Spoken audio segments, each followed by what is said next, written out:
Aujourd'hui, dans le temps Maya de la rétrocausalité, je vous emmène dans un partage pour vous accompagner à vivre vos rêves. Et c'est pour vivre les rêves du temps Maya.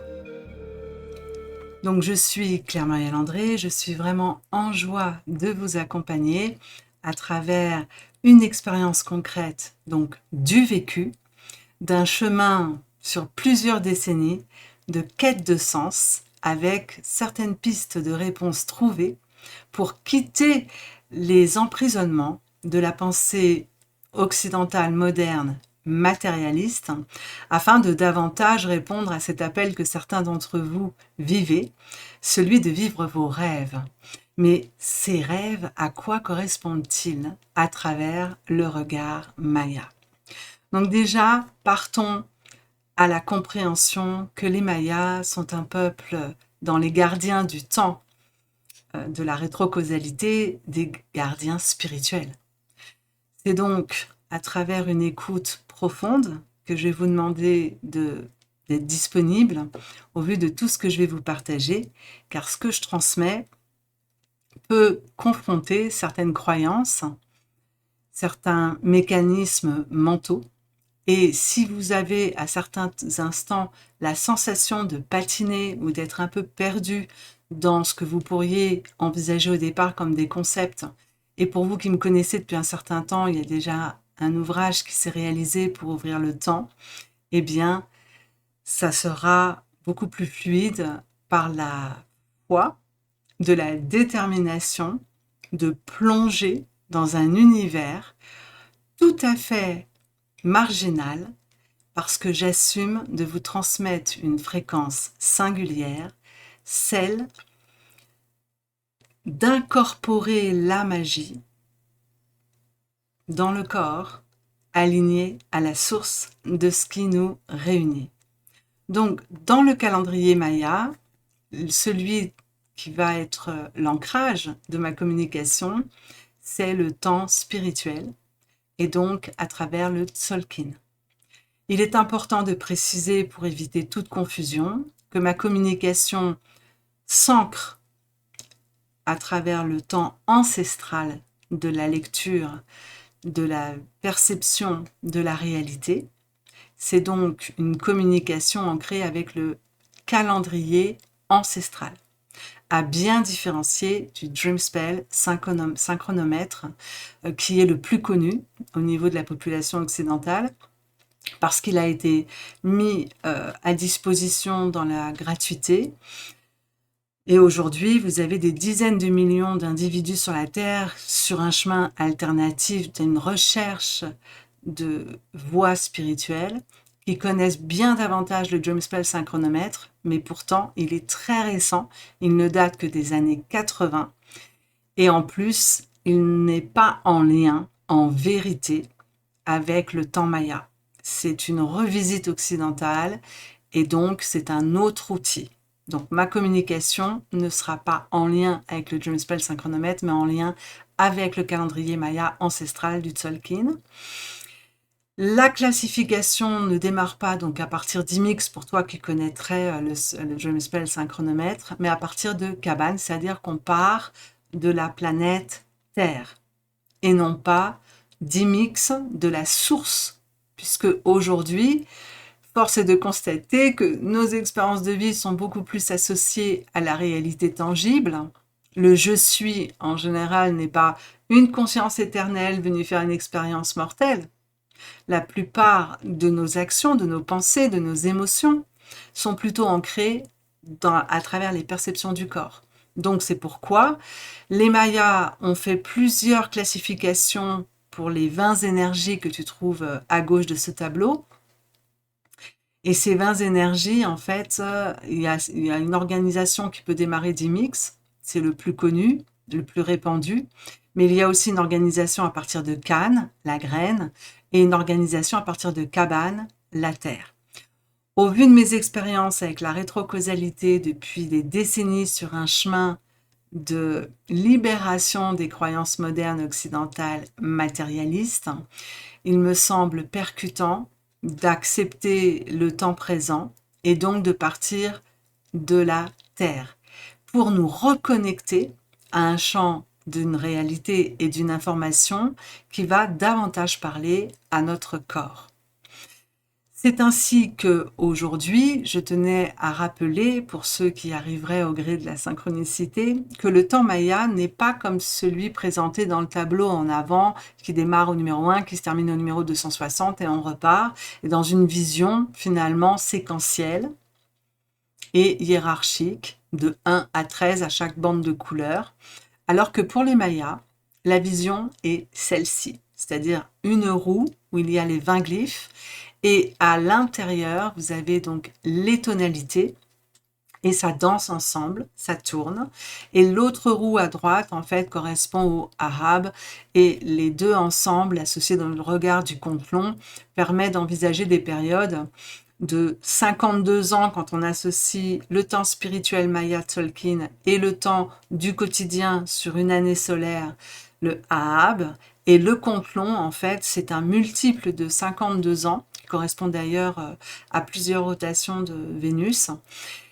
Et là, on est sur des cycles de 5000 ans. Donc, on ne va pas se perdre là aujourd'hui. On reste centré sur l'objectif de comment vivre ses rêves avec cet outil de technologie vivante et comment nous sommes aujourd'hui dans cette transmission qui date au 5 août 2026 en correspondance avec la 3e bande de couleurs qui démarre avec Akbal. Akbal, c'est la nuit, c'est le rêveur et donc le gardien de l'aube et comment vivre ses rêves et sortir de nos cauchemars. Donc c'est ainsi que aujourd'hui, je tenais à rappeler dans la simplicité qu'à chaque jour, vous avez l'énergie à aller au centre et à chaque jour, vous en avez 8 qui sont autour. Et aujourd'hui où je réalise cette transmission, on n'est pas dans l'énergie comme ici, numéro 1, Akbal 1, le kin, donc dans mes yeux, je ne vois pas bien, 13 et 13, 26, 27. Hein. On est dans l'énergie qui termine la trécéna de 13 jours, mène, et donc on est dans l'énergie 39. C'est ainsi qu'ici, j'ai envie de rappeler comment vivre ses rêves dans la période qui nous a réunis depuis 2 semaines, avec cette énergie gardienne, cette énergie qui est celle de l'ascension en fait. Mais rappelez-vous que dans le Tzolk'in, c'est circulaire. Donc en fait, vous avez les 13 énergies à l'intérieur. Donc aujourd'hui, on est dans l'énergie 13. Donc on est dans une boucle qui s'achève en lien avec Akbal qui était au numéro 1. Et le numéro 13, nous sommes avec l'énergie de Men.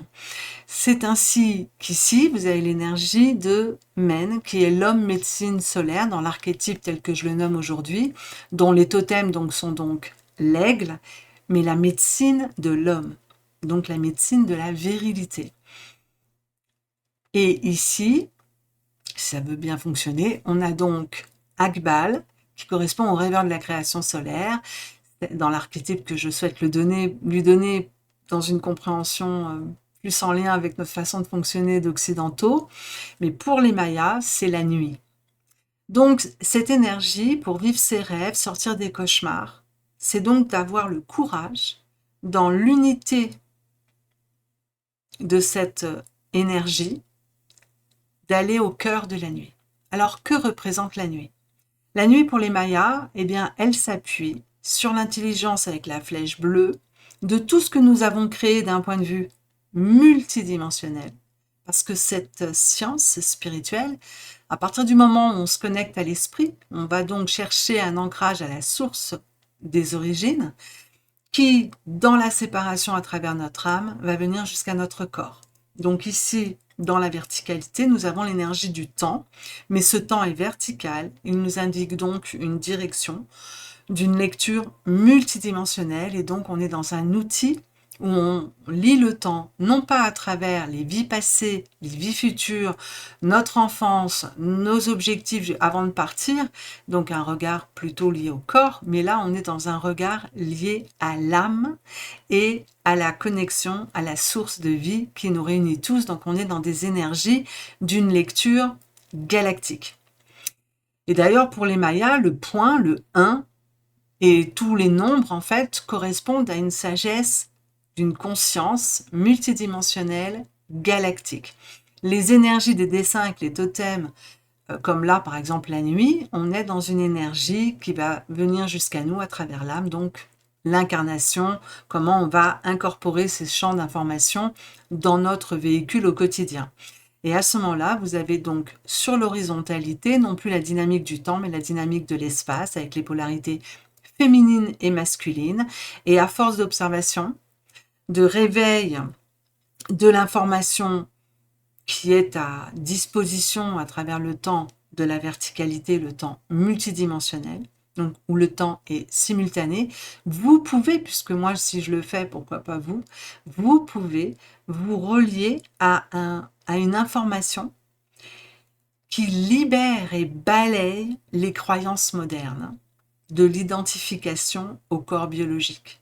Et je crois que dans ces temps assez particuliers pour l'humanité, où ceux d'entre nous qui cherchons la voie spirituelle, c'est parce que nous nous rendons bien compte que dans la réalité matérielle, nous sommes insatisfaits, nous avons faim, nous avons soif de bon sens.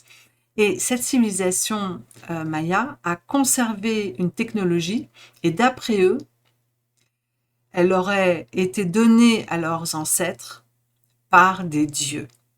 D'après mes recherches, mes investigations sur plusieurs décennies à travers des questions existentielles, des recherches, des études, des pratiques et des expériences vécues que je revisite en permanence au vu de mes propres compréhensions et libérations, eh bien, ces dieux, tels que les Mayas les nomment aujourd'hui, se rapprocheraient, à mon sens, plutôt d'une civilisation qui a disparu avant le Dryas récent, qui n'existe plus aujourd'hui. Par contre, il y a des traces. On a retrouvé des corps avec des crânes allongés. Certains pensent que ces dieux étaient des voyageurs de l'espace. Et en même temps, je me dis, l'un n'empêche pas l'autre. Si on a des capacités technologiques très avancées, il est possible que nos ancêtres, dans d'autres véhicules biologiques plus performants, aient eu aussi accès à des capacités de voyager dans l'espace, que ce soit à travers le corps de lumière, comme certains aujourd'hui nous en témoignent à travers leur expérience de voyage hors du corps, ou les expérienceurs de mort imminente, à travers les EMI, nous témoignent que la vie ne s'arrête pas au corps biologique et qu'elle existe en dehors, et que la réalité leur semble beaucoup plus tangible, cohérente et équilibrée en dehors de la matrice de jeu sur laquelle nous sommes lorsque nous sommes incarnés sur la planète Terre. Et donc la dynamique féminine et masculine, à force d'observation, de poser des questions, de faire des recherches, étudier, pratiquer, donc expérimenter, eh bien j'en suis arrivée au constat que lorsque je suis dans un corps biologique féminin, ma partie virile correspondra au principe actif pour une complétude et une création de vie équilibrée à mon corps astral. Et donc pour un homme, la partie féminine correspondra au principe de vie dans le corps astral des principes féminins. Le corps de lumière associant les deux principes, et là, corps de lumière, conscience, âme, on est dans une vision qui dépasse les représentations de l'incarnation. Un voyageur hors du corps ou un expérienceur de mort imminente nous rapporte en général une expérience à travers le prisme de la mémoire du corps biologique et donc des limitations associées. C'est pourquoi ça passe à travers le corps astral, où là, l'individu ne voyage plus à travers le corps biologique, il est soit en mort clinique, dans une expérience de mort imminente, ou soit en train de dormir, dans une expérience de voyage hors du corps, il est dans le corps astral.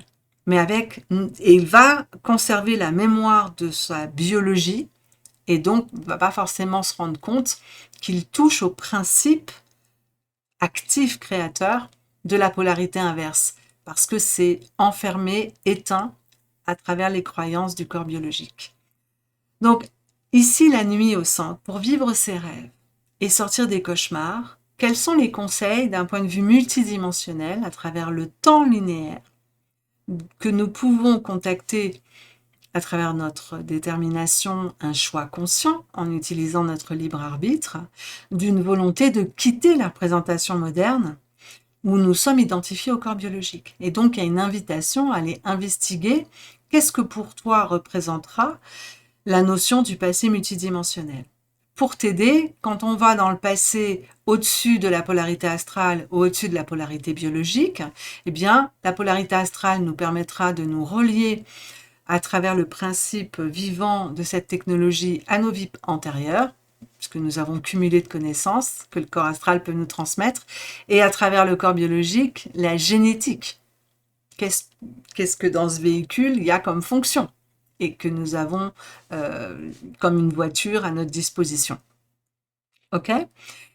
Et la flèche future, le destin, ben là on est dans le destin multidimensionnel qui sera aussi là gardien de ce qui est en train de se préconfigurer à travers notre incarnation, à travers le corps biologique, donc notre descendance, et ce que nous pouvons réaliser le temps de notre passage ici, et les vies futures qui se proposent à nous à travers le corps astral.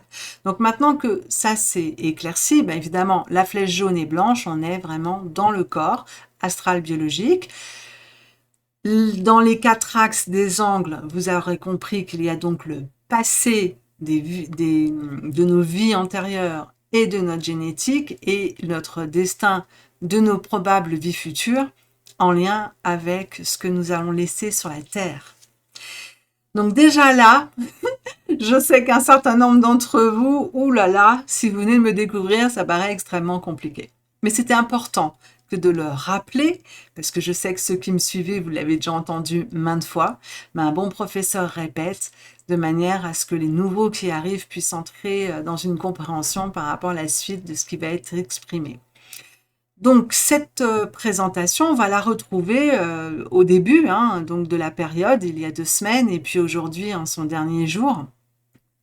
C'est tout le temps le même champ de lecture.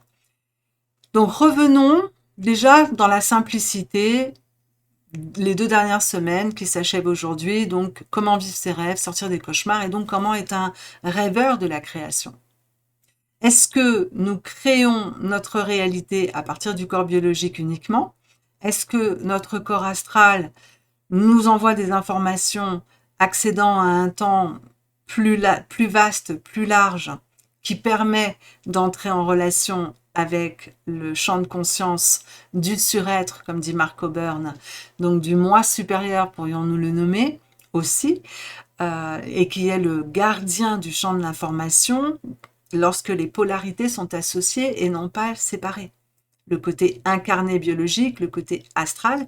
Or, force est de constater aujourd'hui que la grande majorité des 8 milliards d'individus, et moi y compris, lorsque la nuit je dors, eh bien, est-ce qu'au matin, je suis à me souvenir de tout ce que j'ai vécu à travers mon corps astral, dans une conscience d'avoir connecté ma conscience supérieure, mon âme, mon surêtre, mon moi supérieur, ou est-ce qu'en fait, j'ai l'impression que ce que j'ai rêvé, c'était un peu du n'importe quoi, ça partait dans tous les sens, c'était dans le monde symbolique et ça n'a pas vraiment d'utilité au matin. Soyons honnêtes, la plus grande partie aujourd'hui des Occidentaux, nous pensons que nos rêves ne sont que de l'illusion. Alors, comment vivre ces rêves dans la matière si ce qui pourrait nous donner des opportunités de libération la nuit ou de réception d'une guidance d'information, nous considérons cela comme de l'illusion. Ça va être un peu difficile. Donc peut-être que ces 2 dernières semaines, in fine, ça aura semblé dans le vécu, peut-être il y aura eu des situations, des expériences, donc qu'elles soient tangibles dans la matière ou relationnelles à travers la sphère émotionnelle, ou des prises de conscience intellectuelles qui sont en train de préconfigurer ton chemin par rapport à ton libre arbitre et ta décision, si tu l'as placé au fond de toi, de vivre tes rêves. Il me semblait important de rappeler que depuis 2023, nous sommes en lien avec cette énergie, ce symbole, cette fréquence qui nous a accompagnés depuis 2 semaines. C'est-à-dire quand on transpose le temps maya qui a été ininterrompu à travers le regard spirituel de ces cycles de 260 jours, une fractale de la grande année galactique au passage d'environ 26 000 ans, eh bien, nous étions avec Akbal 1, et donc cette énergie pulse et va être là active à travers notre représentation du temps pendant 10 ans. Donc jusqu'en 2033. Pour certains d'entre vous, si vous connaissez un peu les agendas des politiques et des grosses sociétés et des banques, c'est intéressant. Allons-nous au niveau de l'humanité dans une direction pour vivre nos rêves, ou nous enfonçons-nous dans une situation au niveau global de l'humanité qui va nous faire vivre des cauchemars? Chacun se fera sa réponse par rapport à là où il en est sur sa réflexion, s'il se l'est placé, de son observation sur la réalité. Ce qui est intéressant, c'est que j'ai envie d'aller voir avec vous, pour ceux d'entre vous qui me connaissez depuis un certain temps, quelle est l'énergie qui est là et qui nous accompagne maintenant depuis 8 mois à travers, en fait, le 1er janvier 2026. Eh bien, comme vous pouvez le voir, 1er janvier, je vérifie si je suis bien en accord avec mon encodeur, c'est parfait. Au 1er janvier 2026, nous sommes avec l'orage. L'énergie du non-maya, c'est Kawak. Et dans la tonalité 5, donc le pouvoir d'action. Alors, est-ce que tu réalises cette année en 2026? Est-ce que tu es dans un pouvoir d'action où tu nettoies ton existence de toutes les énergies lourdes, comme l'orage qui, à travers son tonnerre, à travers ses éclairs, à travers ses vents, à travers la pluie, va nettoyer les énergies électromagnétiques qui étaient un peu trop chargées. Et on sait à quel point des travaux scientifiques ont été faits sur la puissance de l'eau qui résulte des orages, sur la réalité de la libération justement de ces énergies lourdes, et comment ça aide la nature à se régénérer. Donc voilà un petit peu les enjeux sur l'année 2026 d'un point de vue collectif à travers le regard du temps maya spirituel. Parce que les Mayas, je vais revenir à l'écran, les Mayas c'est un peuple, donc là ils sont les gardiens, mais qui depuis donc 13 000 ans, à travers leurs sages et la tradition orale qui ne peut pas être pervertie par la lecture ou volée. Un livre, tu peux le dérober dans une bibliothèque, avec une connaissance ésotérique puissante de création. La tradition orale, eh bien, c'est la transmission de la connaissance à celui qui, dans sa vie, va s'engager sur ce chemin spirituel. Il est quand même beau de voir que ça a fuité et on arrive à avoir certaines bases. Et après, c'est à chacun d'entre nous d'avoir l'humilité et le courage d'investiguer et d'étudier pour connecter à ces principes, à ces archétypes que cette civilisation, depuis 13 000 ans, a créés par ses pensées, par ses prières. C'est littéralement une manne énergétique et informationnelle à travers le symbole, à travers un regard cosmique qui permet de nous préserver du diable et du regard de la séparation à travers l'identification au corps mortel et donc à la mort. Alors que le regard cosmique, le regard spirituel, c'est l'étude de l'esprit, du divin qui nous réunit tous et qui nous accompagne depuis toujours et qui nous permet de pouvoir nous relier à notre conscience. Donc ça me semblait vraiment très important parce que si ça remue à fond de partout en cette période, eh bien, c'est que les Mayas, qui sont un peuple gardien, connecté à des forces vives qui nous soutiennent. Parce que aujourd'hui, à travers le regard de la souffrance qui nous réunit en ce temps présent dans l'humanité, à travers le ras-le-bol de toutes ces guerres, à travers tout ce que nous découvrons de perversion, de vol, de destruction, par les pouvoirs en place décisionnaires, qu'ils soient économiques, politiques ou religieux, eh bien, c'est à ceux d'entre nous qui nous réveillons à la nécessité absolue de reprendre le pouvoir de notre existence, de récupérer notre libre arbitre, que cette science vient jusqu'à nous et donc jusqu'à toi, jusqu'à vous.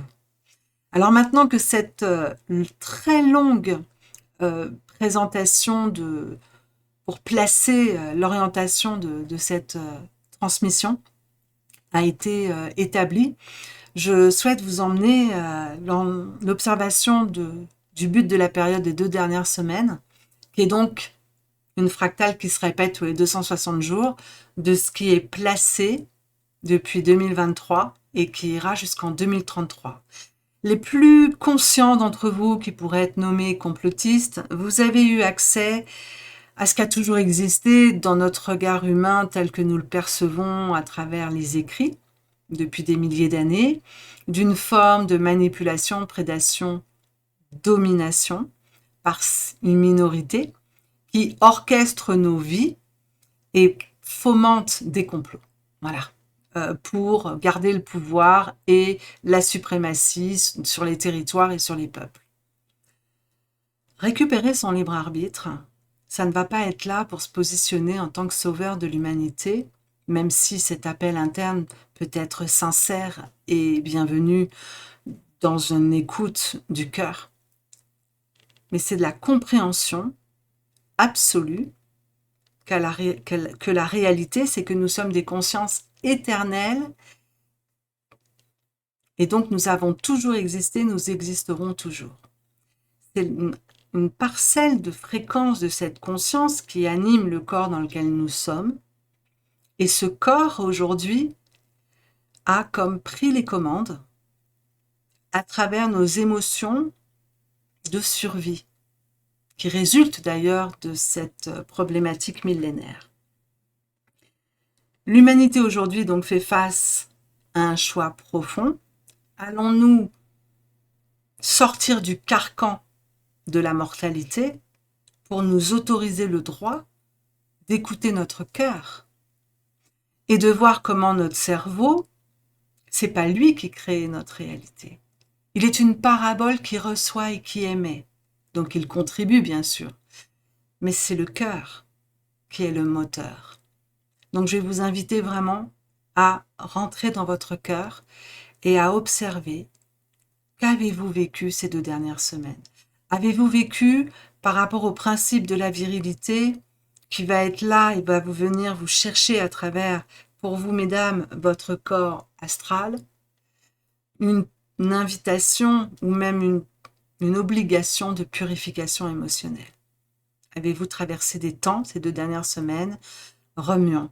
Je sais que depuis 5 ans, c'est quasiment là tout le temps, ce côté secouant d'un point de vue émotionnel, mais est-ce que vous observez une purification? C'est-à-dire qu'au-delà des émotions qui ne peuvent plus être contenues, qui remontent, vous êtes dans une dynamique de pratique, de conscience, d'une détermination à utiliser votre libre arbitre avec une autorité qui est insufflée par la puissance de vos vies passées et pour vous, messieurs, à travers vos ancêtres.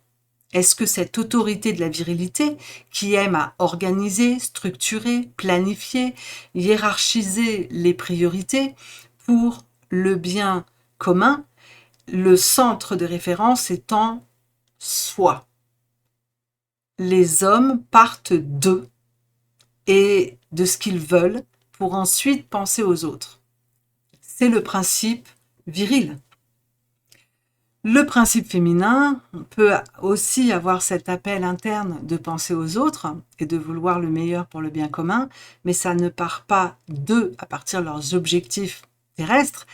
En tant que femme, c'est plutôt la réception. Et comment on ressent les autres et tout l'ouvrage à réaliser, à ne pas se laisser envahir par les désirs des autres, pour arriver à trouver en soi nos propres désirs. Or, vous voyez que l'énergie rouge avec le point au milieu sur la flèche blanche et tout en haut à gauche au-dessus du principe viril, nous sommes dans cette énergie de purification. La prière peut être un outil important. Pour ma part, ça s'est placé de cette façon, de manière innée.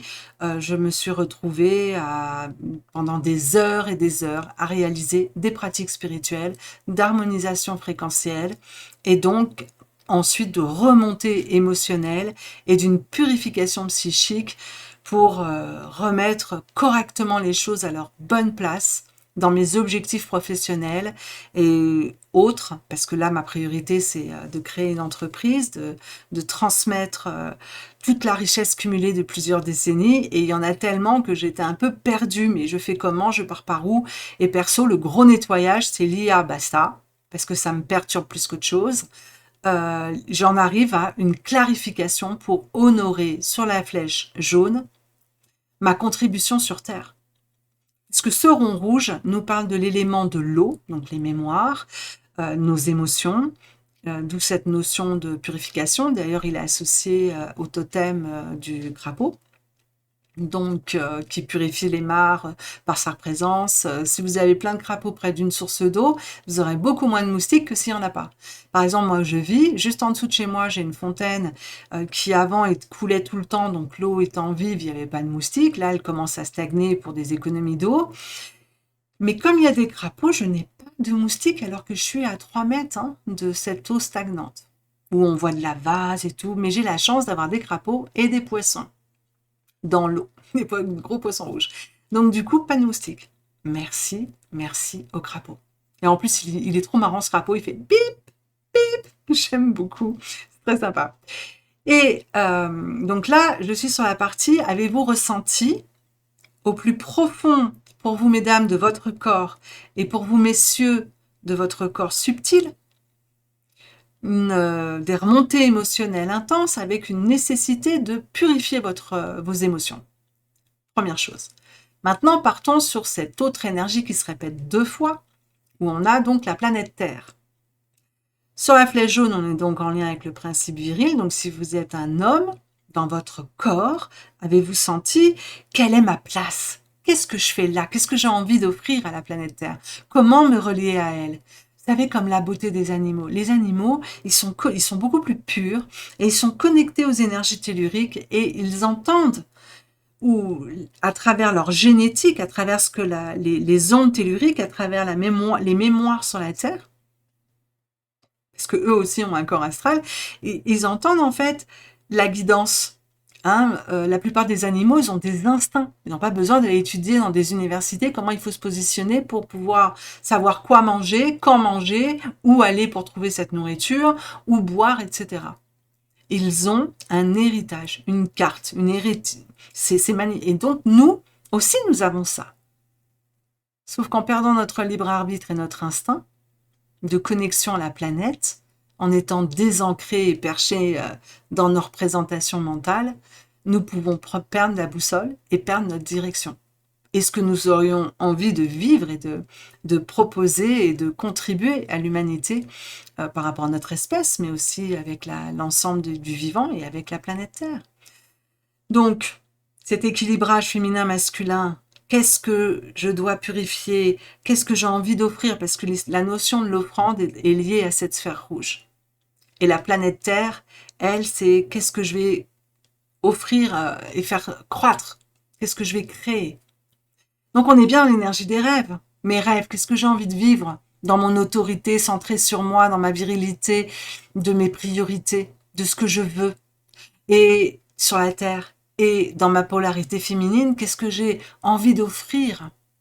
C'est pas juste qu'est-ce que je veux recevoir et ce que je vais mettre en place en tant qu'homme pour recevoir, mais là en tant que femme, qu'est-ce que j'aime à recevoir pour ensuite le donner? Parce que c'est la même énergie, mais elle est accessible d'une manière différente lorsqu'on assume sa polarité biologique, son système hormonal, ce que ça active dans toutes les hormones qui vont changer notre regard et notre façon de prioriser nos actions. Ceci dit, il est clair que nous avons un corps astral qui contient la polarité inverse. Et là, ça commence à donner du sens à pourquoi des êtres ne se sentent pas du tout de leur corps biologique, parce qu'il y a un refus de l'hérédité, il y a un refus de l'atavisme, il y a un refus de ce qui est observé, de comment on dit qu'on doit fonctionner dans cette polarité. Et donc, on va avoir soit être en amour pour des gens de la même polarité que soi, parce qu'on a besoin d'investiguer, d'aller en profondeur dans les deux versions de cette polarité à travers le corps biologique. Et donc, on tombe amoureux d'un reflet de soi. Ou alors, en fait, cet appel, par exemple, comme ceux qui veulent littéralement changer de polarité. C'est parce qu'en fait, il y a un appel interne. Il y a une polarité astrale qui demande réparation du corps biologique et qui peuvent emmener dans le désir de l'amour, dans l'énergie vitale, vers une autre forme de rapport à l'autre, différente que celle de la compulsion de la reproduction. Donc, ces rêves, ces cauchemars, eh bien, pour vivre ces rêves, tu auras compris, écoute ton autorité interne de qu'est-ce que tu as en tant qu'homme, en tant que femme ou homme, dans ta virilité, qu'est-ce que tu as envie de donner. Et en tant que femme, que ce soit dans ta polarité biologique ou astrale, qu'est-ce que tu as envie de recevoir. Et quand on donne, on reçoit, et quand on reçoit, on donne. Il y a cette intelligence qu'on retrouve du yin et du yang dans le calendrier maya. Et donc là, il y a une clé magnifique pour aller dans la nuit, donc dans ce corps astral, dans cette vision cosmique où on voit les étoiles la nuit, pour nous laisser le droit d'utiliser notre libre arbitre et d'avoir des rêves. Et très souvent, les désirs les plus profonds, il y a deux sources à cela. La source saine, c'est les désirs de l'âme. La source de compensation, et qui est plutôt pas malsaine dans le sens négatif, mais ça peut nous emmener là, si on a des désirs qui ne sont pas issus de l'âme, mais du corps blessé. Et c'est ce que nous a proposé cette période, de purifier pour être au clair. Est-ce que mes motivations sont issues d'un besoin de réparation et de compensation, qui peut mener à une juste action, en lien avec un choix d'incarnation placé par l'âme, qui nous fait vivre des choses pour ensuite le réparer. Si ça c'est ok et aligné, c'est parfait. Mais parfois, nous recherchons à vivre avec volonté quelque chose qui n'est pas aligné avec les désirs de notre âme. Ça a été ma compréhension sur ce que je vis ces dernières années. C'est-à-dire que ces dernières années, j'avais quelque chose en moi où je voulais créer un collectif, être associée avec des gens, trouver ma place en tant que la sage du groupe pour accompagner les êtres dans des connexions supérieures afin de vivre les révélations, entre guillemets, de la prophétie, en lien avec les Andes et donc le calendrier Maya 2012, pour s'associer dans une fréquence qui allait commencer à apporter des solutions aux problèmes que nous rencontrons dans la matière aujourd'hui par trop de matérialisme et trop de pensée occidentale rationnelle qui est coupée du cœur. Et finalement, c'est pas mon chemin. Parce que si tel avait été le cas, en ayant habité dans l'autre pendant des années, en étant en Ariège, j'aurais eu des liens et des accords avec des êtres qui auraient mené à ce résultat. Or, ça n'a pas été le cas. Et ces inspirations profondes, finalement, là, ces 2 dernières semaines, ça a été magistral de clarté à travers l'aigle et le singe, qui est sur la verticalité, les énergies bleues. L'aigle, le regard sur le passé, le singe, le regard sur le futur. Et ce qui est intéressant, c'est que pour vivre nos rêves, au-delà du totem de l'aigle et du singe, on est dans l'énergie de la médecine de l'homme avec l'aigle, et on est dans le tisserand du temps avec le singe sur la flèche rouge. Donc en clair, si je me centre pour sortir de mes cauchemars et vivre mes rêves, et que je regarde ce que j'ai vécu avec conscience dans les hauteurs par la vision de l'aigle, dans la compréhension que c'est une médecine virile, donc qui va regarder sur la terre, purifier ce qui doit l'être. Regardez, vous prenez l'aigle, la terre et le rond rouge, et vous pouvez faire un triangle. Et donc dans le regard, on regarde vers le haut, on regarde vers le passé multidimensionnel, car à travers le temps de l'incarnation, ce passé, il est perceptible à travers notre génétique, l'hérédité, tout ce qui est laissé sur la Terre à travers le temps linéaire, et à travers le corps astral qui peut toucher au multidimensionnel, mais qui va correspondre davantage, là aussi, à des temps de séparation à travers de ce qu'on nomme aujourd'hui les vies passées. Donc si j'ai une vision claire, eh bien, tout va se réharmoniser, tout va se purifier pour offrir la plus belle des fréquences sur la Terre. Et il y a une énergie que je n'ai pas encore abordée, c'est celle en haut à droite, c'est-à-dire le passé au-dessus du féminin, donc moi qui suis une femme de ma génétique, et là on est en lien avec le crocodile. C'est le totem. Son nom c'est Imix, et en fait c'est une énergie matricielle, une énergie gardienne de la source, une énergie qui donne aux gens, par exemple, qui ont cette énergie en Nawal, c'est-à-dire au moment de leur naissance, avec leur date anniversaire, quand elle est au centre, cette énergie, elle nous donne les aptitudes de percevoir ce qui est indicible. Et donc, ce qui existe dans les plans de la réalité, que notre humanité n'en perçoit que 0,1%.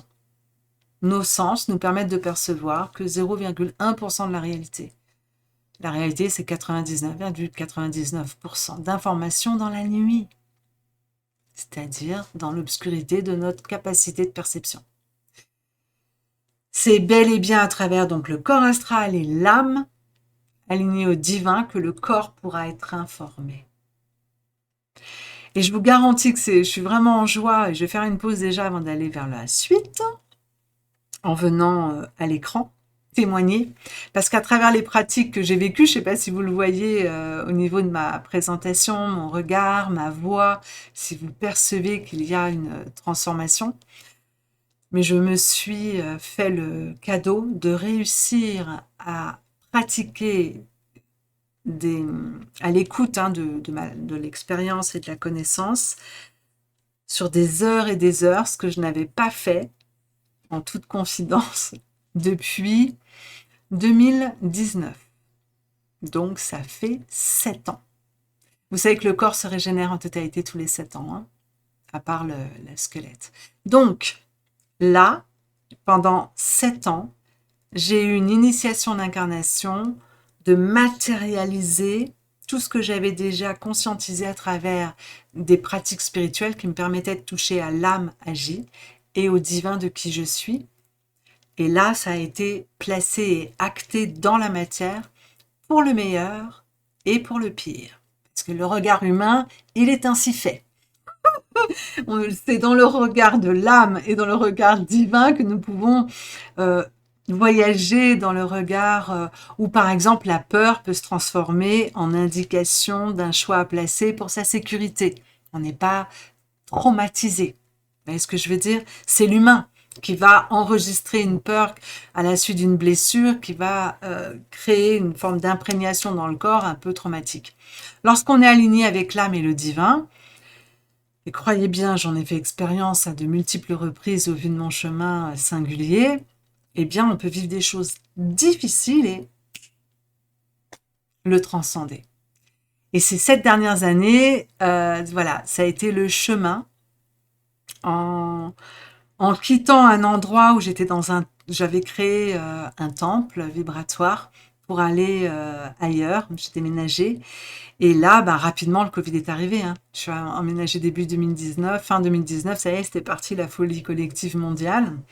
Et avec ces capacités de perception très élevées, il y a eu une forme de chute.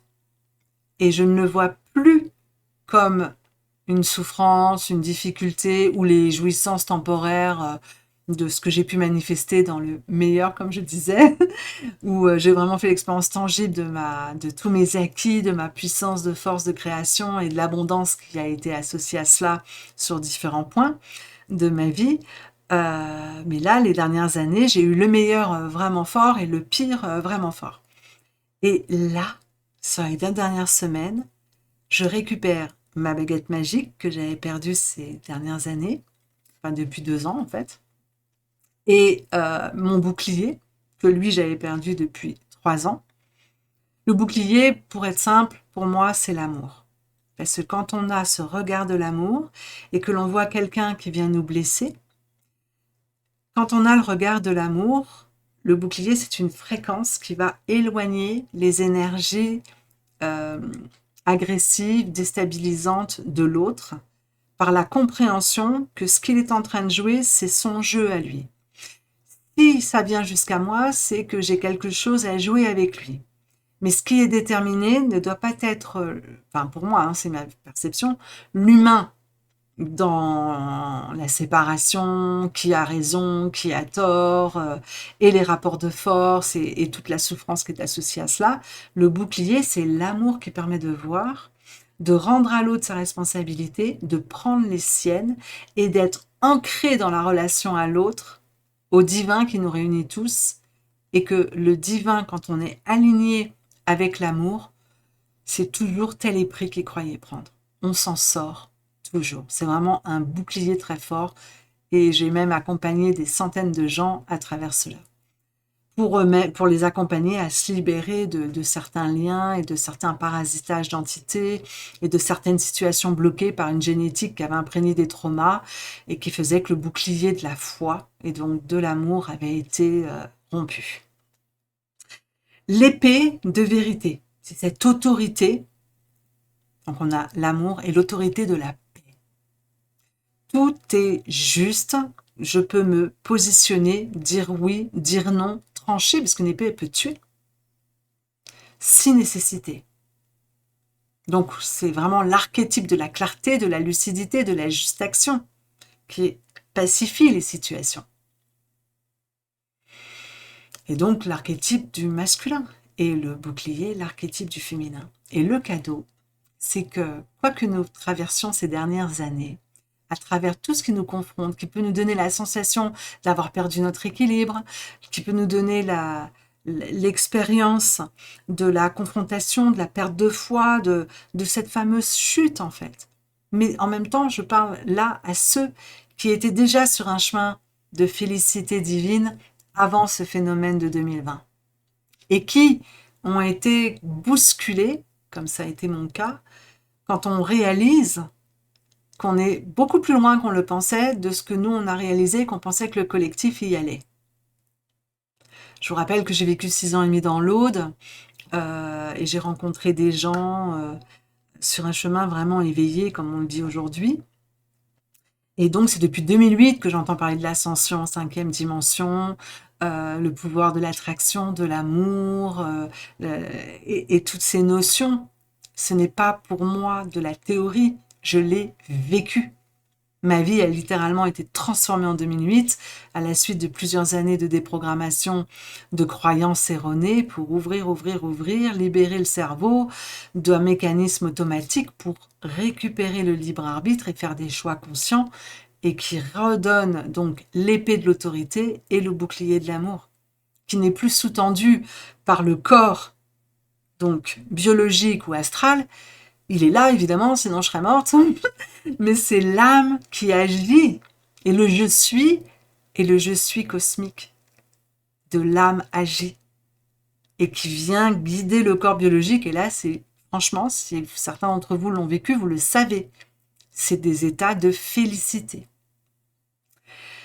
Sauf que voilà, on n'est pas tout seul dans notre petite bulle. Et quand en 2020, ça a secoué à fond, se rendre compte à quel point enfin moi, ça a été mon cas, de me rendre compte à quel point l'humanité, ma fratrie, était à ce point privée de sa lucidité, n'avait plus d'épée, plus de libre arbitre, privée de son amour, de soi, de l'autre, privée du bouclier, et qu'ils se sont mis à genoux comme des esclaves à accepter l'artefact de l'esclavage. Hein.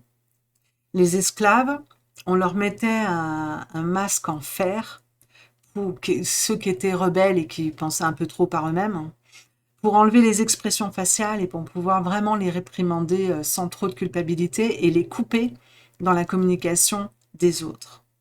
Donc, c'est un acte satanique qui a été placé par ceux qui détiennent la connaissance de l'histoire que d'obliger à porter cet artefact de l'histoire. Et certains d'entre nous, à travers nos mémoires de vie passée, notre génétique, il y a dans le cœur et connecté à l'âme et au divin quelque chose qui nous a portés.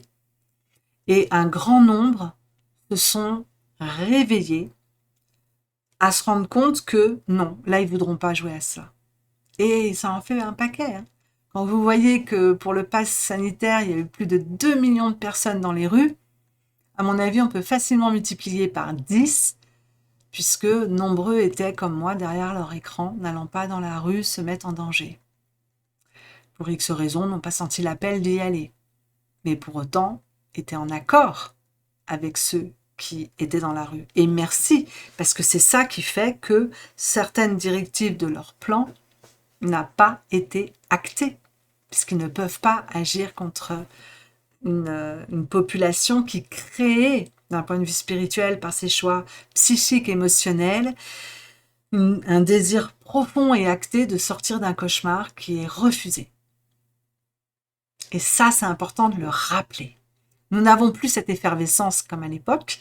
Il y en a une autre qui arrive avec le fait d'attaquer notre savoir artisanal alimentaire à travers certaines professions qui sont visées. Les feux qui se sont répandus de manière assez impressionnante en Australie, souvenez-vous, qui était assez surprenant, auprès d'un peuple assez libre quand même. Et ben c'est intéressant d'observer que c'est ce qui a lieu en ce moment maintenant ici chez nous. Donc ils mettent en place certaines stratégies. Je tiens à annoncer que ceux d'entre vous qui ignoraient cette réalité, faites vos recherches. Il y a certainement évidemment des feux qui ont été générés par des gens inconscients et en correspondance avec la situation climatique et de la nature, certes, mais quand on connaît l'ingénierie climatique, pourquoi ne déclenchent-ils pas des pluies? Et s'ils ont les moyens de déclencher des pluies, n'auraient-ils pas les moyens de déclencher le climat que nous avons là en ce moment pour redonner du corps à ce qu'ils ont mis en place et qu'ils ont annoncé de certains projets politiques, économiques, bancaires et militaires, sanitaires, à travers les sbrouffes du réchauffement climatique. Donc ça pourrait sembler complètement à côté et une digression par rapport à l'information que je souhaite transmettre aujourd'hui avec le temps Maya. Mais le temps Maya n'est pas un temps et une spiritualité de développement personnel et de bien-être de soi uniquement centrée sur des appétits mortels. C'est une vision réelle d'une orientation de l'âme. Quand je dis le temps Maya, je pourrais dire le temps de l'âme. Où là, qui tu es aujourd'hui, déjà dans le corps, va conditionner à peu près 80% de qui tu crois être, et que ce n'est pas toi, c'est lié au corps. Et sur les 20%, eh bien, ça sera vraiment en lien avec le cumul de ton expérience à travers le corps astral et l'âme reliée au divin. Soyons honnêtes, on ressent cette fréquence, elle peut venir lorsque notre regard est lucide et se présente comme celui de l'aigle, où en fait, à travers le pôle féminin, on est relié à la source cosmique de l'énergie primordiale créatrice, et on est relié à cette force que l'on retrouve sur la flèche blanche, donc de nouveau l'aspect féminin, de la purification des émotions, la mémoire encodée à travers l'élément de l'eau, et cette notion de prière, cette notion de libération par l'offrande à la source cosmique. Et là, la vision, elle est claire. Et pour ma part, je vais vous épargner tout ce que j'ai vu réaliser. Ça se verra dans mes actions et dans ce que je vais proposer par mon activité professionnelle. Ce que je peux vous dire, ça a été vraiment la joie de ressentir de nouveau la vision de l'aigle, de ressentir à nouveau la connexion à la planète, de ressentir cette connexion cosmique, cette purification biologique intense, purifier mon corps, purifier ma maison, purifier les énergies aussi qui sont par rapport au lieu dans lequel je vis, par rapport à mes animaux, et vraiment demander et relier à la planète Terre. Pour rappel, la planète Terre, si vous regardez ici dans le Tzolk'in, eh bien, nous avons Kaban, c'est l'énergie que j'ai posée à l'écoute de la guidance pour le centrer et dire c'est de la terre qu'il va falloir agir puisque nous sommes identifiés à notre corps. Cannes, c'est la semence d'étoile. On n'est pas identifié à notre conscience de semence d'étoile en cette période. Et Imix, c'est la conscience cosmique. Nous ne sommes pas identifiés à partir de notre conscience cosmique. Donc, quitte à organiser les glyphes de 1 à 20 dans un regard séquentiel à travers notre raison, partons de la planète Terre et assumons que nous, dans la tridimension du corps, de l'âme et de l'esprit, nous ne sommes pas dans l'esprit à partir Imix le cosmique, ni à partir de l'âme à travers les étoiles d'une vision de semence qui voyage dans l'univers, et nous sommes dans le corps, et donc les enfants de la Terre. Et cette énergie, eh bien, nous la retrouvons ici avec le dessin de la Terre sur la flèche jaune, et en bas, à droite.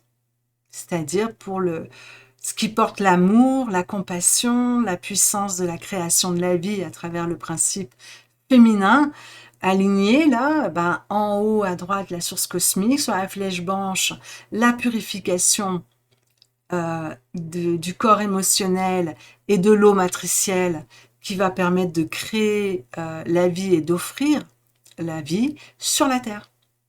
Vous voyez la cohérence pour vivre ses rêves? Et donc, c'est une façon assez particulière. Hein, si jamais vous me découvrez, vous êtes récemment abonné, vous êtes intéressé par ce que je partage aujourd'hui, cette richesse des profondeurs que j'offre aujourd'hui va se positionner dans mes activités professionnelles et dans mes formations. Et par la suite, un format beaucoup plus commercial, entre guillemets, sera placé sur la chaîne Cyrénéa, l'art de la résonance. Mais sur la chaîne Thérapie de vie, avec tous ceux d'entre vous qui m'avaient suivi de chaîne en chaîne, hein, parce que j'ai supprimé plusieurs chaînes, il fallait être déterminé pour me suivre, et avec une façon de communiquer sur des sujets qui ne répondent pas à la majorité des gens, qui s'appauvrissent dans leur cerveau à travers les écrans. Puisque le cerveau va rechercher de plus en plus la récompense immédiate et une information rapide, simple, qui fait du bien immédiatement. Et quand on est oppressé, stressé, avec tout ce qui se passe, l'inflation, les prix qui augmentent au niveau des besoins premiers, alimentaires, l'électricité, l'eau, etc., tous ces gens qui se retrouvent de plus en plus au chômage et toute cette désinformation, tous ces sujets, on en parle, mais pas vraiment finalement, c'est une oppression et on a la compensation de lâcher et de retrouver une énergie qui rassure nos instincts de survie à travers les écrans et des informations clés en main. Donc, pour créer ce que j'ai envie de créer, je place aujourd'hui la fréquence avec vous qui appréciez ma communication des profondeurs. Je vous souhaite de vous en saisir parce qu'après, ça n'aura plus lieu. Ça sera destiné à des clients, donc à un public payant, afin que vous puissiez, en tant qu'autodidacte, vous en saisir. Voilà, je crois que le plus juste, il est là. Donc, le futur qui vient vers nous, pour ceux qui veulent vivre leurs rêves, c'est de devenir des tisserands du temps. Et d'être comme des singes qui vont d'arbre en arbre. Donc, les arbres de vie, ça peut être nos véhicules dans le temps simultané de nos vies, en fait. Dans le temps linéaire, ça sera nos vies passées. Mais et nos vies futures. Mais dans le temps simultané, c'est là. Et dans l'humain, on peut s'en saisir et le ramener à nous. C'est pour ça qu'il est marqué sur le dessin. Et donc, tel le singe qui va de liane en liane, et donc, quand on connaît la nature aujourd'hui, parce que c'est ça qui est chouette, c'est que la technologie et la science aujourd'hui remettent en lumière des connaissances que nous avions oubliées de comment nous fonctionnons.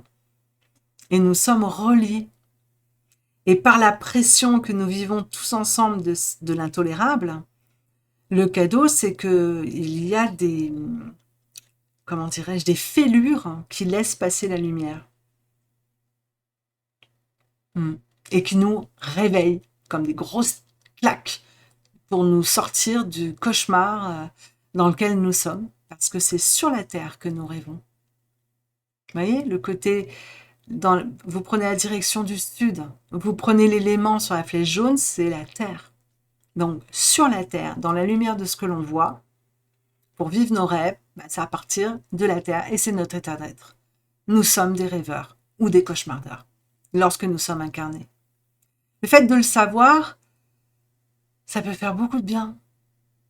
Parce que du coup, si je me réveille en acceptant avec humilité que tout le monde crée une réalité par le pouvoir de l'imagination et par les croyances, eh bien c'est là où plus on sort des croyances, plus on peut harmoniser notre corps biologique des émotions qui se sont incrustées dans nos cellules, plus on peut faire le ménage dans le grenier et plus on peut faire le ménage à la cave et avoir une maison et un corps sain pour, sur la Terre, voyager avec notre règne, notre civilisation, notre fratrie, l'humanité, comme des singes. Et donc, on peut comment dirais-je, aussi aller d'arbre en arbre, jouer ensemble, s'échapper, s'en aller, faire l'orang-outan, s'amuser. Donc, il y a une lecture chez les Mayas du principe du totem vraiment dans la fonction animale, mais aussi dans le côté symbolique. Et c'est pour ça que le totem, c'est le singe. Et dans le côté symbolique, c'est le tisserand du temps. Et en dessous, dans le principe féminin et masculin, eh bien, nous avons le serpent et la terre. L'ouroboros. La rétrocausalité est là. Serons-nous les gardiens des 4 directions de notre chemin? Donc le nord, le sud, l'est et l'ouest, la terre, l'eau, l'air et le feu. Le féminin, le masculin, le passé, le futur. Serons-nous, à travers ce qui vient du futur, par le pôle de l'autorité, par le pôle de l'exploration de la virilité, nous positionner avec justesse à l'écoute de la magie de notre propre source divine, qui nous donnera finalement à notre humanité toute la clarté et les inspirations, les désirs, les envies de retrouver une pureté à travers notre corps qui permet de réceptionner l'inspiration cosmique et l'inspiration tellurique. Pour bien nous positionner à travers l'élément du feu, l'énergie spirituelle, dans notre futur, sur la Terre. Donc là, j'ai bien explicité l'énergie de la période des 2 dernières semaines. Je vous invite à vous donner le cadeau de faire des pauses, de prendre un cahier, un stylo et de noter ce qui peut faire écho et de vous offrir le cadeau de faire un bilan. Qu'est-ce que j'ai vécu ces 2 dernières semaines pour vous aimer et vous accompagner en ce temps de purification, pour vous positionner avec justesse sur votre chemin et quitter les cauchemars pour vivre vos rêves et donc retrouver une lucidité avec l'aigle et une légèreté de jouer et de vous amuser sur la planète avec le singe. Donc, maintenant que cette transmission a été faite au niveau de l'objectif de la période, nous voici ici sur l'énergie d'aujourd'hui. Et donc, l'aigle. Alors, comment avoir la bonne vision? Et cette fois, la tonalité n'est pas la 1, mais la 13. Donc, c'est l'énergie de la magie cosmique. Donc, comment avoir la magie cosmique de la vision, finalement, de l'aigle et la vision multidimensionnelle, la vision de la magie? Eh bien, ici, sur la flèche bleue, vous avez une main. On retrouve l'énergie de la source primordiale qui était, regardez, à droite, pardon.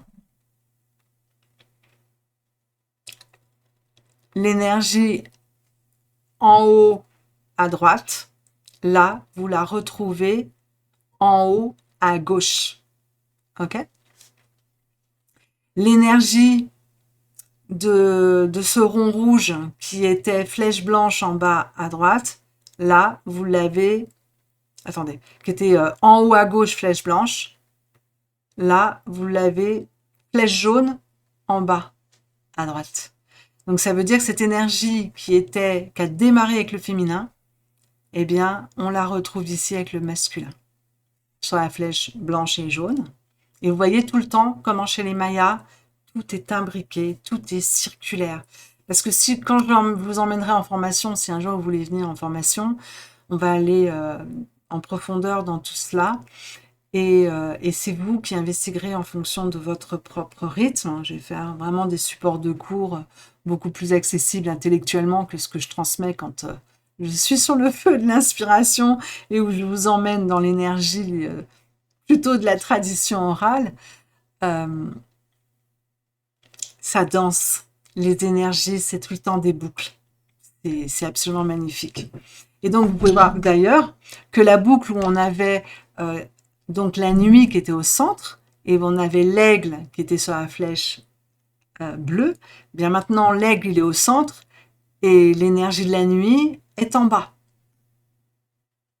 Donc, l'énergie du départ du gardien du passé dans le présent devient le présent gardien du futur.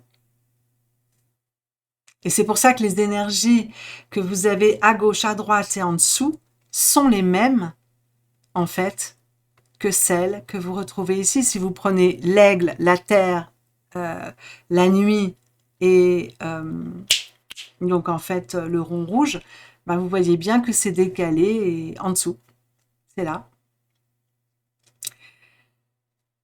Et donc la bonne vision, vous avez les éléments, je vous les ai déjà explicités, donc je ne vais pas me répéter. Il y en a deux que vous découvrez.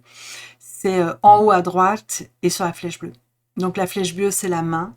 C'est l'animal totem, c'est le cerf. Donc pour avoir une bonne vision, c'est ce que je vous disais, il faut être connecté entre ciel et terre. Et le cerf, avec ses bois, il est connecté aux énergies cosmiques, et avec ses sabots, il est connecté à la terre. Et si vous regardez comment vit un cerf, vous aurez beaucoup d'informations sur comment créer. Et en haut à droite, en fait, c'est les totems, c'est le roseau et le maïs. Donc, c'est en lien avec l'abondance. Donc, pour avoir la bonne vision, je me dois me connecter à mon héritage féminin. Donc, si je suis une femme, à ma génétique, et si je suis un homme, à mes vies passées. Et à ce moment-là, qu'est-ce que j'ai en moi, à travers mes vies passées ou à travers ma génétique, de force auxquelles je peux puiser pour créer l'abondance, connectée dans le temps présent, avec ma féminité en tant que matrice de vie. Si j'ai une génétique de, ce qui est plutôt le cas, hein, on va être honnête, de pénurie, de limitation, de peur du manque, qu'est-ce que je vais créer? Quelle va être ma vision? Est-ce qu'elle va être équilibrée? Ou est-ce que, en fait, je vais créer des cauchemars en dessous dans le futur parce que, en fait, je suis alignée sur une création avec la matrice créatrice d'un crocodile à la source qui, au lieu de réguler dans la justesse des choses, en ayant conscience de l'abondance, je reste pendant des heures dans l'eau et j'attends. Et je m'occupe des plus âgés et des plus jeunes, je régule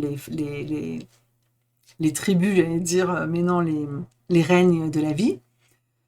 Ou est-ce qu'en fait, je suis un crocodile fou, comme certains décisionnaires planétaires aujourd'hui, je veux tout, tout, tout, tout, tout, tout, tout pour moi, et tout ce qui est à la source, je ne le prends que pour moi, et je ne laisse quasiment rien aux autres.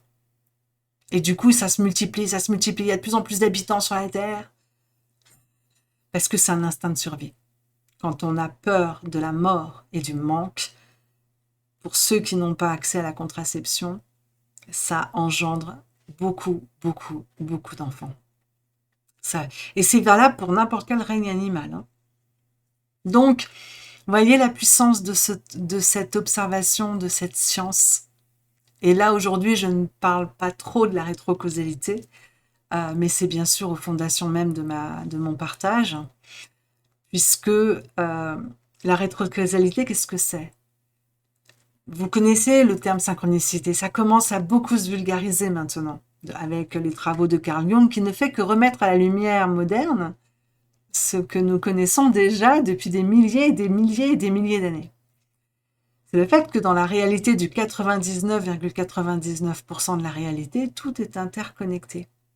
Et donc dans le 0,1% de la réalité, des fois nous sommes surpris, parce que c'est une évidence. Il se passe des choses incroyables. Et je vais vous prendre un exemple très factuel, parce que j'aime à ce que ça soit intégré par la réalité du quotidien. pour ne pas trop se perdre dans les concepts intellectuels, même si c'est aussi important de passer par là. Hier, mon fils revient il est parti 1 mois et demi, donc en fait en vacances, donc il revient avec un ami à lui. Et avec tout ce que j'ai réalisé d'harmonisation vibratoire dans les liens, donc avec les gens, ma famille, et mes anciens consultants, mes voisins, pour l'aspect relationnel. Et donc forcément, ça a des redondances sur les vies passées, même si on ignore parfois les liens. J'ai appris la veille de son retour le décès d'une copine que j'avais dans l'Aude, qui s'appelait, qui se faisait appeler Sylvie, fille de la lumière. Et je me souviens qu'on avait joué du tambour ensemble, on avait fait du chant intuitif ensemble quand j'habitais dans l'Aude. Et on avait passé des moments délicieux. Et puis après, elle était sortie de mon champ de vie parce que je me suis retrouvée dans une relation initiatique d'une telle intensité que j'ai mis à distance un peu mon réseau de connaissances pour me concentrer très profondément sur ce que je vivais dans cette relation amoureuse qui était énergivore. Et là, j'apprends qu'elle est partie avant le Covid, puisqu'elle est partie le 28 octobre 2020. Et j'étais étonnée, mais ça m'a chamboulée, quoi. Je me suis mis à pleurer. J'ai appris le décès d'un de mes amours au mois de décembre cette année, enfin 2025, donc c'est assez récent. Et que ça est là, cette femme, et je me dis, ben voilà, j'ai 54 ans, et là, je connais deux êtres qui sont morts jeunes, 64 et 50 ans. Et ça fait drôle, quoi. Alors que jusqu'à maintenant, je n'avais pas eu vent de gens qui étaient décédés dans mes connaissances de cette façon-là. Donc mon fils revient. Je suis avec cette charge émotionnelle de transmuter la peur de la mort, hein, tu l'auras bien compris. Et, euh, et là, je ne comprends pas ce qui se passe. Je suis épuisée. Mais littéralement épuisée. C'est comme si je m'étais pris une chape de plomb. Et ça, en tant comment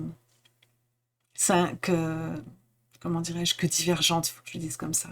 En tant que divergente neurologique et sensorielle, avec cette hypersensibilité de perception, je me dois d'assumer ce que je ressens, sans plus me sentir en danger, partir dans les instincts de survie et des comportements inadaptés. Donc j'observe ça et je me dis, qu'est-ce qui se passe? Pourquoi je suis épuisée comme ça? À savoir qu'en dehors du fait d'avoir appris le décès de cette ancienne copine, et bien quelque chose de très fort s'était résolu sur un lien, la dame se reconnaîtra, d'un lien qui s'était placé donc depuis 4 ans, qui était thérapeutique et qui là maintenant évolue vers de l'amitié, et donc il y a quelque chose qui se place et qui se rompt d'un suivi thérapeutique. Et qui, du coup, a libéré énormément d'énergie pour la création, la créativité, avec beaucoup plus de clarté. Enfin, c'est faramineux ce que je vis là, parce que j'ai retiré mon énergie de cet accompagnement, où il y avait peut-être une possibilité, enfin, il y avait des choses qui s'étaient placées et qui n'étaient plus justes, en fait. Donc, en récupérant cette énergie, voilà. Et après, mon fils qui arrive, je me suis fait un hop down en une journée ou deux, là, c'était assez spectaculaire. Et il est pas revenu tout seul, il est revenu avec un ami à lui. Et cet ami, en fait, alors qu'il est venu plein de fois, je l'avais jamais vu en tous les cas, s'allonger à l'endroit où là, ces derniers temps, j'ai médité. Donc je trouvais ça intéressant. Et j'avais mis de l'encens avec un charbon.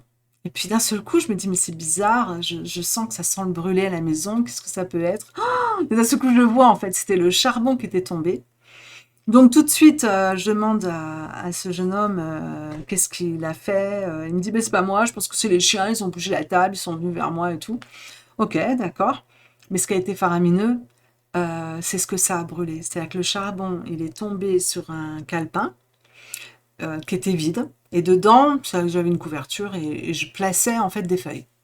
Et sur ces feuilles, c'est toute la tricéna d'Akbal que je dessine chaque jour. Et le charbon, il est tombé pile poil sur le Akbal au centre. Première réaction terrestre, binaire, de victime. Oh là là, on est en train de cramer mon outil de travail et d'investigation, parce que travail Tripalium, non merci, mon outil d'investigation d'ouvrage. Et, euh, et après, je dis non, non, je pars pas là. Qu'est-ce que ça peut bien vouloir dire? Je ne sais pas, je lâche prise. Et donc, je me très, très, très fatiguée. Après, donc mon fils et son ami vont se coucher assez tôt, vers 11h, minuit, par rapport à mon rythme. Et jusqu'au moment où ils vont s'endormir, je suis crevée. Et en même temps, je n'ai pas envie d'aller me coucher parce que je sais que cette masse de fatigue n'a rien à voir avec une fatigue biologique. C'est une fatigue énergétique, en fait, quelque chose voilà, qui pèse.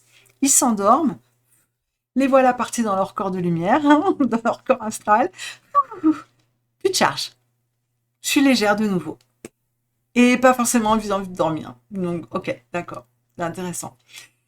Et puis, euh, et puis ce matin, alors là, je comprends rien du tout, mais j'ai lâché une colère injustifiée d'un point de vue matériel qui s'est placée sur un détail que je n'ai jamais vécu de mon incarnation. C'est la première fois. Et là, me voilà à devenir méchante, en fait, à dire des choses blessantes, parce que jusqu'à présent, j'ai toujours retenu ça. Et là, c'est sorti. Et tout de suite, moi, je m'en suis rendu compte, hein. Donc, tout de suite, j'ai demandé pardon. J'ai enlevé l'énergie que j'avais mis sur l'être sur lequel j'avais crié. Je dis non, non, mais là, je sais que c'est n'importe quoi. J'ai complètement surréagi. Mais dans les faits, je me sens envahie, je me sens non respectée. Donc, je fais la communication non violente. Je me sens mal aimée. Et là, je suis désolée, en fait, c'est complètement faux, j'en suis consciente, et je l'enlève, en fait. Mais par contre, ce qui est intéressant, c'est qu'est-ce qui ressort de ça? Et c'est les liens que mon fils portait autour de lui, d'être passé plus d'un mois chez mes parents. Et donc, il a rencontré mon père, ma mère, il a entendu parler de mes oncles et tantes, il a rencontré mes frères et sœurs, alors que moi, j'ai coupé tout cela avec tout le monde à cause des témoins de Jéhovah pour me protéger. Et en même temps, ben, bien évidemment, que dans l'humain, faire le deuil de gens vivants que l'on aime, c'est extrêmement violent. Et du coup, bah, cette colère, c'était ça. Et la colère, elle était surtout contre moi, de ne pas avoir réussi à m'aimer moi-même, à me respecter moi-même, à ne pas me laisser envahir par les autres, de par un besoin d'affection, de par un besoin de reconnaissance et de par un besoin d'appartenance, qui sont des besoins humains. Mais que ce chemin atypique spirituel sur lequel j'ai été conduite depuis ma naissance, d'un point de vue de l'âme et d'un point de vue divin, tout est très très clair pour moi, mais d'un point de vue humain, c'est pas toujours si évident, hein. Vous en conviendrez, je pense que ça fera sûrement sens pour vous, et si c'est le cas, merci de me le dire en commentaire. Et le cadeau, bah, c'est que voilà, j'ai tapé ma première colère consciente à être méchante, à dire des choses qui dépassent ma pensée et, euh, et à utiliser la communication non violente, à réparer immédiatement et à finir en larmes dans les bras de mon fils et, euh, et de pouvoir verbaliser quelque chose que j'avais pas vu, qui était mais tu t'en vas bientôt et je dois faire le deuil de notre relation, de ce soleil qui est venu dans ma vie il y a 25 ans et qui s'envole le mois prochain en fait. Et, euh, et du coup, à pleurer. Et là, je comprends pourquoi je pleurais autant quand j'ai appris le décès de Sylvie en fait. Et qu'en plus, sur sa page Facebook, il est resté en hommage à sa vie. Il y a beaucoup de témoignages d'amour et de gratitude de ses enfants. Elle en avait eu plusieurs. Donc la vie est magnifique. Et là, c'est vraiment le cadeau de la vision. C'est juste un exemple hein, sur le mal de choses vécues. Et vous savez quoi? Quand je montre le côté brûlé à mon fils ce matin, après tout ça, hein, et que c'est pacifié, tout est libéré, régulé, eh bien, le charbon, ça fait une forme de cœur sur le calepin. Donc ça veut dire que le cauchemar de mon Ségur, hein, parce que je suis ici et je suis consciente de régler ça, et ça fait donc 18 ans que je suis arrivée dans l'Occitanie, dans la région Qatar, que j'ai emménagé début août. Donc là, on est dans l'anniversaire des 18 ans.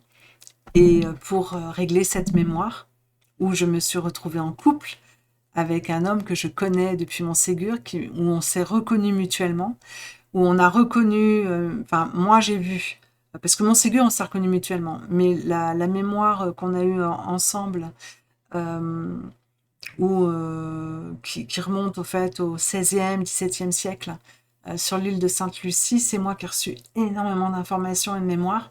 Lui ne pouvait pas, c'était trop lourd, en fait, c'était trop douloureux.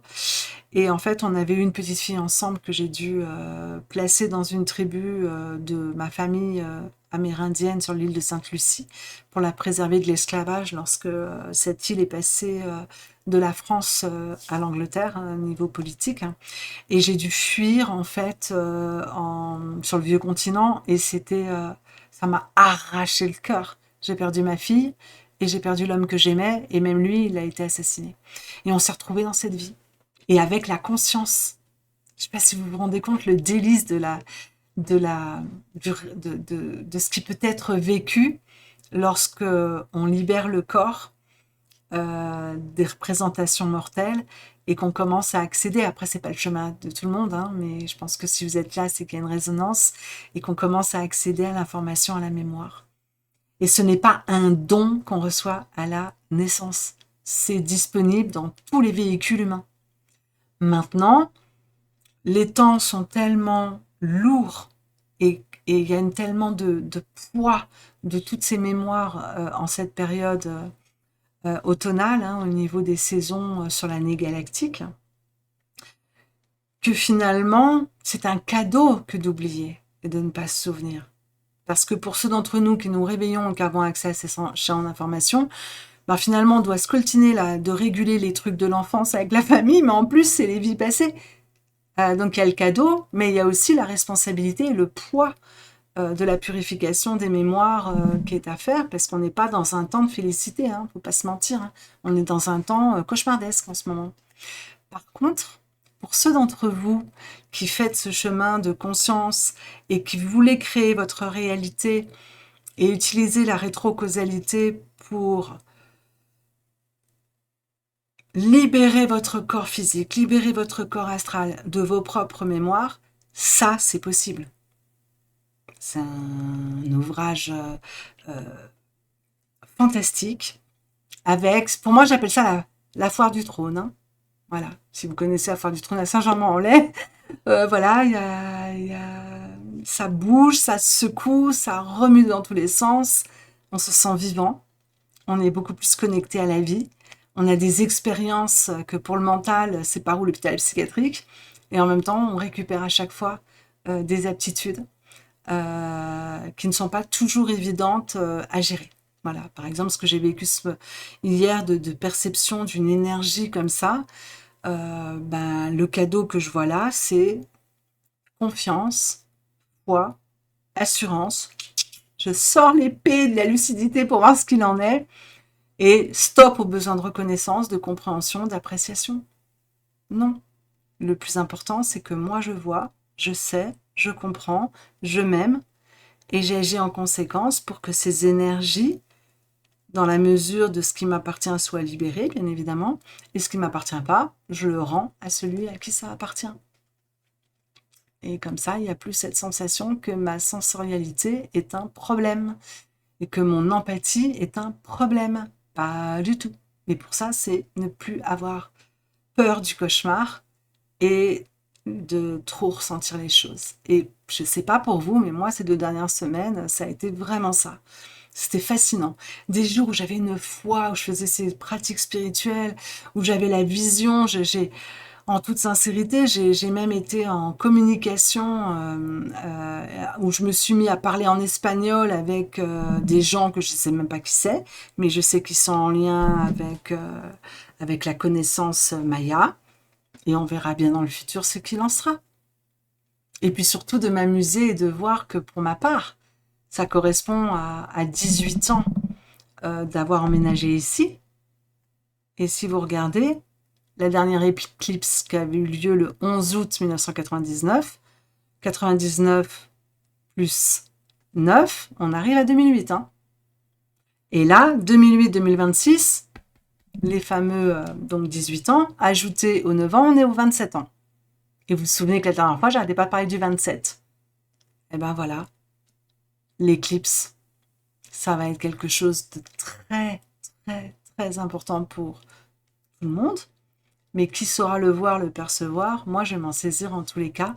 Et je suis déjà consciente que j'ai une toute autre nouvelle vie qui m'attend, avec des déménagements dans d'autres continents, enfin un truc incroyable. Et pour l'humain, eh bien, c'est pas toujours si évident que d'avoir des capacités visionnaires, des capacités de perception, puisque à ces pouvoirs sont associés la responsabilité et la peur de mal les utiliser, ou d'être perçus par d'autres qui vont venir vous embêter. Mais au vu du charbon qui est tombé sur tout mon exercice de cette trécéna, avec une forme de cœur, eh bien, il ne faut plus que j'ai peur du feu. Il faut que je remercie le bûcher de Montségur, parce que si je n'avais pas brûlé sur le bûcher de Montségur en tant qu'India de Fanjo, que ça a marqué quelque chose dans mon corps astral de conséquent, je n'aurais pas pu, à travers la conscience de l'âme, reconnecter cette information dans le corps biologique du temps présent. Et donc assumer ma conscience cosmique. Parce que le chemin spirituel, le véritable, c'est celui-là. C'est reconnecter sa conscience pour l'incorporer dans le corps biologique. Voilà, j'espère que cette transmission vous aura fait du bien, que ça vous donnera l'impulse, même si le calendrier Maya n'est pas forcément un outil qui vient vous chercher, que vous avez envie d'étudier, mais de vous interroger, de vous poser les bonnes questions. C'est ça le plus important, de décider de récupérer votre libre arbitre, votre pouvoir visionnaire, vos capacités de perception, de manière à ce que ta volonté soit faite et non la mienne, c'est-à-dire la volonté de qui je suis de toute éternité et non celle du corps auquel je suis identifiée. C'était le véritable message. Et là, j'ai une mouche parce que le mental a obscurci tout ça. Voilà, dans la synchronicité, tout est dit. Pour moi, la mouche, c'est vraiment l'insecte qui représente le mental, et donc sur la caméra qui vient obscurcir la vision. Lorsque nous sommes associés à des besoins uniquement nombrilistes, et dans le sens du cordon ombilical, donc de l'hérédité génétique, de l'atavisme, et donc des désirs qui sont sous-tendus par le besoin de compensation, mais qui finalement, en vérité, c'est un besoin de guérison. La course au matérialisme, la course au confort, c'est un besoin de paix et c'est un besoin d'amour. Voilà, et d'abondance dans la justesse de la vérité de ce qui est et de qui est notre véritable nature. Donc, je vous aime, nous nous aimons de toute éternité. Si tu te reconnais comme une starseed, un indigo, un neurodivergent, tout ça ne sont que des termes pour donner du sens à cette hyperperception, pour donner du sens à, in fine, un véhicule biologique qui permet de réceptionner la conscience et donc la puissance de qui tu es de toute éternité. Ciao, ciao. Alors bien sûr, hein, si tu as aimé, n'oublie pas de t'abonner, de commenter et de liker pour donner de la visibilité afin que d'autres puissent accéder à cette transmission vibratoire. À tout bientôt. Ciao, ciao.